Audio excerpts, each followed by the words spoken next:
Sa number 3, apat ka mga persona nga may address nga Negros Occidental ang kabahin sa anom ka mga ginakabig wanted sa may angot sa pagkamising sa mga bulangero sa Manila Arena.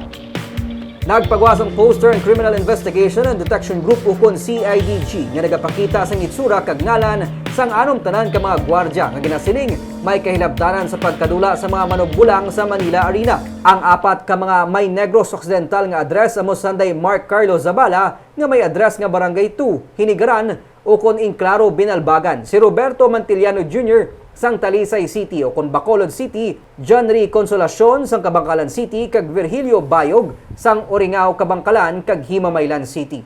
Ginpapanaugan sila sang warrant of arrest sa kaso nga kidnapping kag serious illegal detention bangod sang pagkadula sa mga manugbulang. Ang mga posters ang ginpang-distribute nationwide. Mayara sing 1 milyon ka pesos nga reward sa makatudlo sa kada isa sa ila.